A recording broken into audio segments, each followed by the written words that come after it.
오늘의 주요 뉴스입니다. 2차 전지의 핵심 원료인 리튬이 국내에 유의미한 수준으로 매장돼 있다는 조사 결과가 나왔습니다. 경북 울진과 충북 단양의 광산이 개발 잠재성이 높다고 나타났는데 실제 생산까지는 넘어야 할 산이 아직 남았습니다. 내년 하반기에 발사될 누리호 4호기에 우주 제약 시험 위성과 6세대 이동통신 검증 위성 등 모두 6개의 큐브 위성이 실릴 예정입니다. 이들 위성은 주 탑재 위성인 차세대 중형 위성 3호와 함께 우주로 올라가 과학 임무를 수행하게 됩니다. 삼성전자가 프랑스 파리에서 열린 언팩 행사에서 반지 형태의 웨어러블 헬스기기 갤럭시 링을 처음으로 공개했습니다. 경쟁사인 애플보다 한 발 먼저 선보였는데 시계와 이어폰에 이어 반지까지 등장하면서 웨어러블 생태계가 구축될 것으로 보입니다.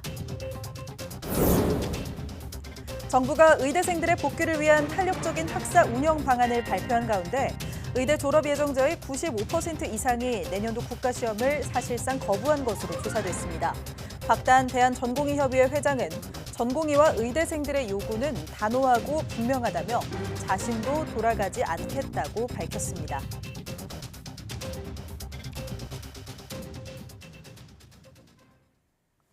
여러분 안녕하십니까? 사이언스 투데이 시작합니다. 내년 하반기에 발사할 한국형 발사체 누리호 4호기에 실릴 부탑재 위성 6기가 선정됐습니다. 우주항공청과 한국항공우주연구원은 지난 5월부터 산업체와 연구기관을 대상으로 공모 평가를 진행한 결과 누리호 4차 발사에 탑재될 부탑재 위성으로 큐브 위성 6기를 선정했다고 밝혔습니다. 선정된 큐브 위성에는 우주 제약 시험을 하는 스페이스 린텍의 B1000과 6세대 이동통신 기술을 검증할 전자통신연구원의 에트리셋, 위성 폐기장치를 시험할 우주로테크의 코스믹 등이 포함됐습니다. 누리호 4차 발사에는 주탑재 위성으로 차세대 중형 위성 3호가 실리며 큐브 위성 6기와 함께 2022년 큐브 위성 경연대회에서 선정된 큐브 위성과 항우연에서 개발 중인 국산 소자 부품 검증 위성도 함께 발사될 예정입니다. 첫 유인 시험 비행에 나선 미국 보잉사의 우주 캡슐 스타라이너가 다음 달까지도 지구에 돌아오지 못할 수 있다는 전망이 나왔습니다. 미 항공우주국 나사는 현지 시각 10일 기자회견을 하고 스타라이너의 기술적 문제로 당초 계획한 우주 체류기간 8일을 넘기게 됐다면서도 우주 비행사들의 안전한 귀환을 확신한다고 밝혔습니다. 지난달 5일 발사돼 이튿날인 6일 국제우주정거장에 도킹한 스타라이너는 발사 후 비행 과정에서 헬륨이 누출되고 기동용 추력기 일부가 작동되지 않는 등 문제를 겪었습니다. 스타라이너 귀환 시점을 거듭 미루면서 관련 자료 수집 및 분석을 진행해온 나사는 우주 비행사들의 지구 귀환이 다음 달 중순까지 밀릴 가능성도 배제하지 않았습니다. 테슬라 최고 경영자 일론 머스크가 이끄는 뇌신경과학 스타트업 뉴럴링크가 일주일 정도 뒤에 두 번째로 인간의 뇌에 칩 이식을 할 예정입니다. 앞서 지난 5월 뉴럴링크가 개발한 칩을 두 뇌에 이식할 두 번째 신청자 모집에 나선 바 있습니다. 머스크는 현지 시각 10일 소셜미디어 X 라이브 스트리밍을 통해 이런 계획을 공개하고 올해 안에 한 자릿수 후반의 환자들에게 이 기술을 적용하기를 바란다면서 작업에 속도를 낼 뜻을 밝혔습니다. 뉴럴링크는 뇌와 척추 손상 등으로 팔다리를 쓰지 못하는 사람이 생각만으로 전화와 컴퓨터 등 각종 기기를 제어할 수 있도록 뇌 컴퓨터 인터페이스 장치를 이식하는 기술을 개발하고 있습니다. 전 세계에서 활동하고 있는 한인 과학 기술인들이 한자리에 모여 그동안의 연구 성과를 공유하고 국제 협력을 논의하는 자리가 마련됐습니다. 참가자들은 기술 패권 경쟁 시대에 한인 과학자의 역할이 무엇보다 중요해지고 있다고 강조했습니다. 보도에 임늘솔 기자입니다. 국내에서 다양한 경험을 거친 뒤 미국에서 스타트업을 창업한 이재형 대표입니다. 기존 적외선보다 100배 이상 저렴한 게르마늄 적외선 센서를 세계 최초로 개발했는데 이 기술은 자율주행 중 안개 등 악천후 상황에서 도움을 줄 수 있어 과감하게 미국 시장에 문을 두드렸습니다. 이 대표는 한인 과학자들이 미국 내 다양한 기업에서 이미 두각을 나타내고 있다면서 교류를 위한 지원이 더 늘어나야 한다고 강조했습니다. 사실 한국 사람들이 각 조직에서 정말 훌륭한 역할을 많이 하고 있습니다. 근데 세계 한인 과학기술인 대회가 시초가 돼서 이런 분들을 뭐 상을 준다거나 나와서 발표할 수 있는 기회를 주신다면 그분들이 교류가 더 활발하게 이루어질 걸로 믿고 있습니다. 국내외 한인 과학기술인 2천여 명이 모여 연구 성과를 공유하고 협력을 모색하는 자리가 마련됐습니다. 올해 세계 한인 과학기술인 대회는 지속 가능한 미래, 과학기술의 도전과 역할이라는 주제 아래 기조 강연과 한인 석학과의 대화 등이 열리고 기술별 연구 동향과 전망, R&D 혁신을 포함해 총 15개 주제로 다양한 논의가 진행됩니다. 참석자들은 미중 패권 경쟁으로 인해 과학기술 블록화가 강해지는 상황에서 세계 곳곳에서 뿌리를 내린 한인 과학자의 역할이 무엇보다 중요해지고 있다고 강조했습니다. 더 많은 국내 연구자들이 세계로 뻗어나가 여러분의 뒤를 잇는 차세대 한인 과학기술인으로 성장하도록 지원하고 뒷받침하겠습니다. 특히 올해 대회는 과학기술인과 일반 대중이 함께 소통할 수 있는 축제장으로 마련됐는데 과학에 대한 접근성과 인식을 높이기 위해 강남구와 과총이 함께 체험 부스도 준비했습니다. 이번 행사를 통해 세계 각국에서 활동 중인 한인 과학자들과 국내 연구자가 한자리에 모인 만큼 공동 연구나 인력 교류 등 다양한 국제 협력이 이루어질 것으로 기대됩니다. YTN 사이언스 임늘솔입니다. 이 손가락에 끼는 첨단 기기, 삼성전자의 스마트 반지 갤럭시 링이 베일을 벗었습니다. 경쟁사인 애플보다 한 발 먼저 선보이면서 많은 주목을 받았는데요. 이제 몸에 착용하는 이 웨어러블 기기 대전이 본격화할 거라는 전망이 나오고 있습니다. 자세히 알아볼까요? 스마트링, 말 그대로 똑똑한 반지입니다. 각종 센서와 통신 장비를 장착해 건강관리는 물론 비접촉 결제까지 가능한 새로운 웨어러블 기기인데요. 하루 종일 끼고 있을 수 있어 정밀한 생체 정보 측정이 가능합니다. 그래서 디지털 헬스케어 시장을 새로운 성장 동력으로 보고 있는 빅테크 기업들이 앞다퉈서 개발에 나서고 있습니다. 이번에 공개된 갤럭시 링, 우선 외형을 보면 여러 장치가 내장돼 있다 보니 일반 반지보다는 확실히 두껍습니다. 그렇지만 무게는 3g 미만인데요. 일반 금반지가 5에서 10g 정도 나가니까 훨씬 가벼운 겁니다. 9가지 사이즈를 제공하고 수심 100m 수준의 방수도 되는데요. 한 번 완충하면 일주일 정도 작동한다고 합니다. 기능은 건강관리에 특화되어 있습니다. 손가락에 안정적으로 밀착하고 있으니 스마트워치보다 심박수, 수면 패턴 분석, 운동 기록 등을 훨씬 정밀하게 측정할 수 있습니다. 그리고 손가락을 맞대는 동작 등을 통해서 스마트폰 같은 다른 기기를 조작하는 것도 가능합니다. 그런데 삼성의 최대 경쟁사인 애플 역시 스마트링을 준비 중입니다. 정확한 출시는 알려지지 않았지만 관련 특허를 잇따라 등록하고 있는데요. 지난해 11월 미국 특허청에 반지를 통해 스마트폰, 태블릿 등 다른 기기를 제어할 수 있는 통신 기술을 출원했다는 소식이 들려왔습니다. 이른바 반지 전쟁의 서막을 예고하는 듯합니다. 관련 업계는 이제 스마트링 등 착용하는 전자기기, 즉 웨어러블 기기의 생태계가 구축될 것으로 보고 있습니다. 반지와 시계, 이어폰, 고글을 통해 콘텐츠를 즐기고 다른 스마트 기기를 제어하는 세상이 곧 펼쳐질 것으로 보이는데요. 갤럭시 링의 등장으로 본격화된 웨어러블 기기 대전, 우리 삶을 어떻게 바꿔놓을지 주목됩니다.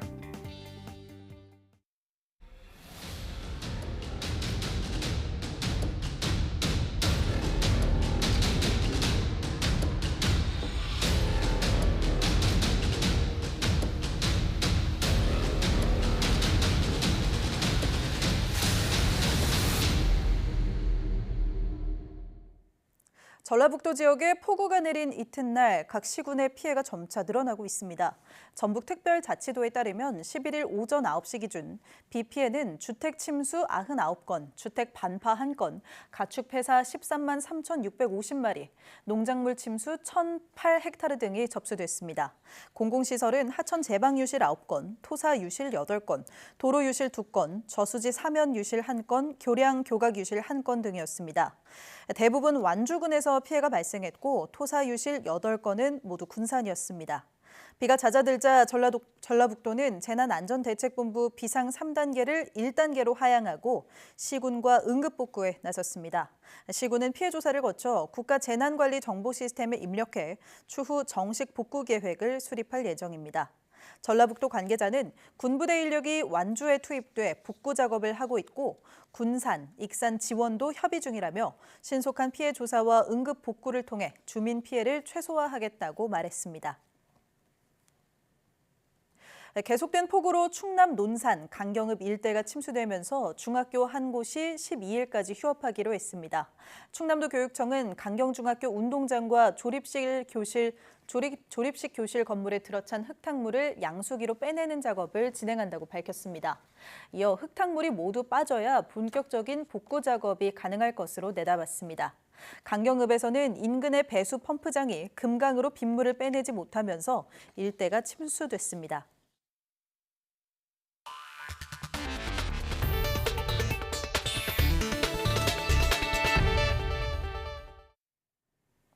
배터리의 핵심 원소로 하얀 석유로 불리는 리튬이 국내에도 있는 것으로 확인됐습니다. 한국지질자원연구원은 11일 발표회를 열고 지난 4년 동안 국내 리튬 유망 광상을 탐사한 결과 경북 울진과 충북 단양에 개발 잠재성이 높은 광채가 있다고 밝혔습니다. 울진에 있는 최대폭 60m의 광채 2개의 리튬 품위는 산화 리튬 기준 0.3에서 1.5%, 단양 광채는 0.01%에서 0.5% 품위를 보인 것으로 조사됐습니다. 중국의 리튬 광산 개발을 위한 최저 품위가 0.2%인 점을 고려하면 울진 광상은 이 기준을 만족한다고 해당 연구원은 설명했습니다. 다만 해당 지역이 금강송 보호구역이기 때문에 경제성을 평가하기 위한 시추는 불가능한 것으로 알려졌습니다. 단양 광상의 경우 품위는 낮지만 매장량이 충분히 확보된다면 경제 광채로 충분히 평가할 수 있을 것으로 예측했습니다. 이번 연구 결과는 2020년부터 리튬이 있을 가능성이 큰 가평과 춘천, 무주, 봉화 등 국내 암석형 광상 12곳을 탐사한 데 따른 것입니다. 연구원은 그동안 해외에 의존했던 핵심 광물 공급망의 새로운 활로를 개척한다는 의미가 있다며 카자흐스탄 등 해외 탐사 개발과 함께 국내 유망 광상의 정밀 탐사를 지속적으로 수행하겠다고 밝혔습니다. 정부는 리튬 전지 생산업체 아리셀 공장 화재를 계기로 다 쓴 배터리를 처리하는 과정의 안전 관리 현황을 점검하기로 했습니다. 환경부는 배터리가 포함된 폐가전제품의 해체와 분리를 비롯해 운반과 보관까지 재활용 모든 과정의 안전관리 현황을 점검한다고 밝혔습니다. 또 폐배터리를 안전하게 분리해 보관하지 않으면 화재가 발생할 가능성이 있다고 보고 폐배터리를 안전하게 해체해 전용 재활용 시설로 운반할 수 있도록 화재 감지 기기를 개발하고 있다고 설명했습니다. 현재 개발 중인 이 기기는 올해 10월까지 기술 개발을 끝내고 내년부터 전국의 집화장과 재활용 시설에 보급될 예정입니다. 전공의에 이어 의대생들의 복귀를 위해 정부가 유화책을 내놨습니다. 이미 지나간 1학기 수업 공백을 메우기 위해 1, 2학기를 통합 운영하고 성적이 낮은 경우 유급 대신 해당 과목만 재수강하는 방안인데 의대생들의 복귀 여부는 여전히 미지수입니다. 보도에 염혜원 기자입니다. 한 학기가 다 가도록 돌아오지 않는 의대생들의 복귀를 위해 정부가 이례적인 학사 운영 방안을 내놨습니다. 먼저 부족한 수업 일수를 채우기 위해 1, 2학기를 통합 운영한다는 방침입니다. 여름, 겨울방학 계절 학기에 야간, 원격 수업까지 총동원합니다. 그래도 힘들면 해당 과목을 완료하지 않은 학점을 뜻하는 I 학점으로 두고 최대 졸업 전까지 이수하도록 했습니다. 이렇게 공부를 몰아서 하면 좋은 학점을 받기가 어려워 어차피 유급될 거란 우려가 나오자 특례 조항도 만들었습니다. 현행처럼 학기 말 또는 학년 말에 일정 기준으로 유급을 결정하기보다는 2학기 또는 상위 학년에서 재이수할 수 있는 기회를 부여하고 향후 의학과에서 의학과로 진급 시 요건 충족 여부 등을 최종 확인하는 방식으로 실습 수업 미달로 의사 국가시험에 응시하지 못하는 본과 4학년들을 위해서는 그동안의 방침을 깨고 추가 시험 카드를 꺼내들었습니다. 복지부에 적극적으로 현장에 의견을 전했고 추가 시험을 또 다시 한번 치르는 부분에 대해서 지금 상당히 적극적으로 검토하고 있다는 말씀이고요. 정부가 전공의에 이어 의대생에게도 당근을 제시했지만 형평성 논란은 여전합니다. 당장 대학별 학칙 개정 단계에서 다른 학과의 반발에 부딪힐 수 있습니다. 정부가 한 학기 공백을 그냥 눈 감으려는 것 아니냐는 비판도 제기됩니다. 교육부는 전공의들의 움직임에 의대생 복귀 결정이 영향을 받을 걸로 보고 있습니다. 하지만 현재로서는 전공의도 의대생도 반응이 뜨뜻미지근합니다. 정부의 회유책에도 복귀한 전공의 숫자는 오히려 5명 줄어 전체의 7.9%에 그치고 있습니다. YTN 염혜원입니다. 박다한 대한전공의협의회 회장은 지난 10일 자신의 SNS에 의대생 대다수가 내년도 국가시험을 거부한다는 언론 기사를 올리면서 자신도 학생들의 결정을 존중하고 지지한다고 밝혔습니다. 또 전공의와 의대생들의 요구는 단호하고 분명하다며 자신도 돌아가지 않을 것이라고 강조했습니다. 앞서 대한의과대학 의학전문대학원 학생협회는 전국 40개 의대 본과 4학년을 상대로 설문조사를 한 결과 응답자의 95%가 내년도 국가시험을 위한 개인정보 제공 동의서 제출을 거부했다고 전했습니다. 개인정보 제공 동의서를 내지 않으면 의사 국시를 칠 수 없습니다. 정부가 의료개혁의 일환으로 중증수술 수가 등 보상을 크게 늘리고 일반 병상을 축소하는 등 상급 종합병원의 의료 공급 이용 체계를 개선하기로 했습니다. 정부는 11일 제5차 의료개혁 특별위원회를 열고 오는 9월부터 상급 종합병원 구조 전환 시범 사업을 시행하기로 했습니다. 구체적으로는 상급 종합병원의 중환자실 수가, 중증수술 수가 등을 올리고 진료협력병원을 지정해 중증과 경증 사이 환자는 회송하게 할 계획입니다. 또 병상 수급 현황, 병상 수 등을 고려해 상급 종합병원별로 최대 15%까지 일반 병상을 감축하도록 할 예정입니다. 이와 함께 전공의의 과도한 근로에 의존하던 기존 구조에서 벗어나 전문의 중심으로 병원을 운영하도록 유도할 방침입니다. 겉은 천도면서 속은 황도 식감이 나는 신품종 천도복숭아가 인기를 얻고 있습니다.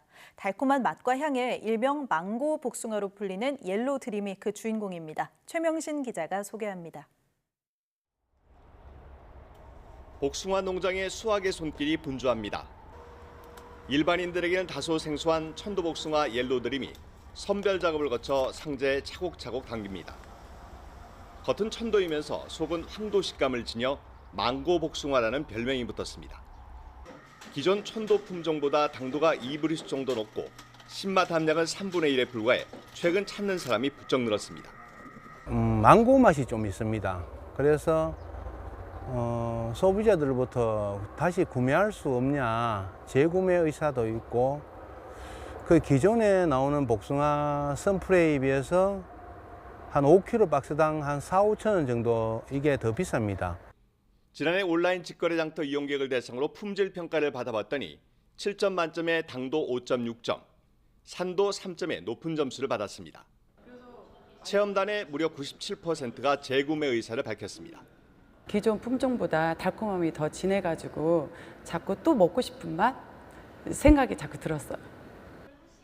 옐로드림은 달콤한 털복숭아 백향과 천도복숭아 로메머 이를 교배해 만들었습니다.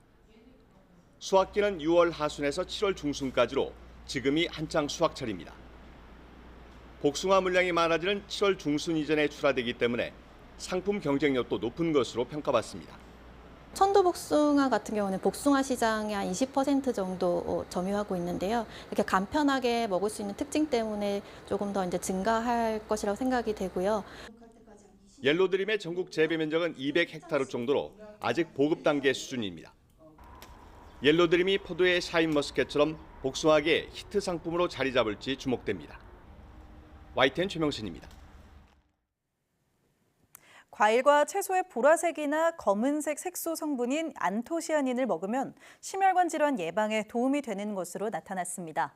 농촌진흥청은 안토시아닌 섭취 관련 연구 결과들을 분석한 결과 하루 평균 안토시아닌 240mg을 먹으면 혈중 중성지방과 나쁜 콜레스테롤로 잘 알려진 저밀도 지단백 콜레스테롤이 감소하는 것으로 나타났다고 밝혔습니다. 연구진은 실제 지질 개선 효과가 기대되는 오디 섭취량을 추정한 결과 국내산 오디 100g의 평균 안토시아닌 함량은 420mg이었으며 오디 60g을 먹으면 안토시아닌 하루 필요량 240mg을 충족할 수 있다고 설명했습니다. 이번 연구 결과는 안토시아닌 함유 국내산 농산물의 적절한 섭취량을 추정하는 데 활용할 수 있을 것으로 예상됩니다. 위스키에 토닉워터를 탄 하이볼이 인기를 끌며 하이볼 캔 제품이 잇따라 출시되는 가운데 평균 당류 함량이 하루 권고량의 3분의 1을 넘는 것으로 나타났습니다. 소비자 시민 모임이 시중에 파는 캔 하이볼 25개의 당류와 열량을 시험 검사한 결과 평균 당류 함량이 17.5g으로 세계보건기구 WHO의 하루 권고량의 35% 수준이었습니다. 당분이 가장 많은 제품은 자몽 허니 블랙티 하피볼로 당류 함량이 40.7g으로 하루 권고량의 81%에 달했습니다. 무설탕과 저당을 강조한 4개 제품 가운데도 레몬토닉 하이볼 로우 슈거는 한 캔의 열량이 295칼로리로 쌀밥의 한 공기 열량보다 높았습니다. 당분이 없는 제품은 어프 레몬토닉 하이볼 제로 슈거와 처음처럼 실론티 하이볼, 트리키콜라 더 리얼 위스키 등 3개 제품이었습니다. 소비자 시민 모임은 캔 제품 100ml당 열량이 최대 2.8배 차이를 보였지만 주류는 영양 표시 대상이 아니라서 열량과 당류의 함량을 확인하기 어렵다며 표시 의무화가 필요하다고 밝혔습니다. 국내 1위 음식 배달의 배달의 민족이 다음 달 9일부터 점주들에게 받는 배달 수수료를 더 올리기로 했습니다. 배달 앱사의 경쟁이 갈수록 치열해지면서 수수료 부담에 시달렸던 점주들은 반발하고 있습니다. 보도에 황보혜경 기자입니다. 배달의 민족이 다음 달부터 음식값의 9.8%를 배달 중개 수수료로 받습니다. 기존 수수료는 6.8%로 쿠팡이츠, 요기요와 비교하면 상대적으로 낮습니다. 여기서 3%포인트를 올리기로 하면서 경쟁사인 쿠팡이츠와 수수료가 똑같아졌습니다. 배민은 대신 점주가 부담하는 배달비를 최대 3,300원에서 2,900원으로 낮추기로 했습니다. 논란이 됐던 포장주문 수수료도 신규 가입 업주를 대상으로 내년 3월까지 50% 인하한다는 계획입니다. 가뜩이나 수수료 부담을 호소해왔던 점주들은 분통을 터뜨립니다. 저희 부담금이 10%로 오르면 이제 저희가 받아들이기에는 너무 부담스럽고 이걸 어떻게 대처를 해야 될지 무료 배달이라 이러면서 생색을 내지만 결국에는 뒤로는 저희들한테 수수료를 높이면서 자기들은 부담을 최소한으로 낮추고 배달업계 1위 배달의 민족의 지난해 영업이익은 7천억 원으로 1년 전보다 65% 증가했습니다. 하지만 배달앱 사이에 무료 배달 경쟁이 심화하며 수익성 압박이 커지자 수수료 개편을 꺼내들었습니다.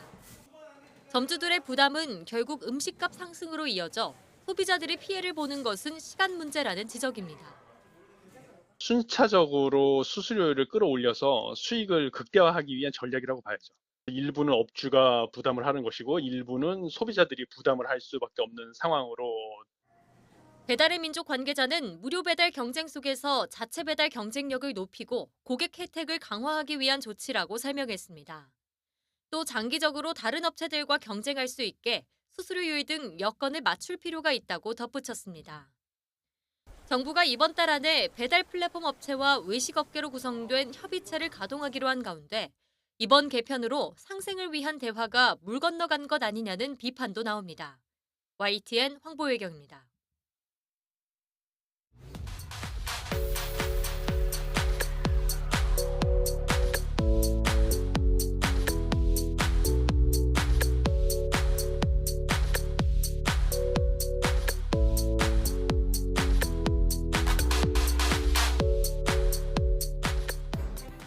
매년 7월 11일은 유엔이 지정한 세계 인구의 날인데요. 1987년 7월 11일을 즈음해서 전 세계 인구가 50억 명을 넘어선 것으로 추정되기 때문이라고 합니다. 세계를 관통하는 기후위기와 식량 문제, 또 저출생으로 인한 인구 감소 위기까지 걱정스러운 전망들이 많은 요즘인데요. 이날 하루만큼은 앞으로 살아갈 미래 세대를 위해서 지금 지구에 머물고 있는 우리들이 해야 할 일을 고민해보는 것도 좋을 것 같습니다. 뉴스 마칩니다. 고맙습니다.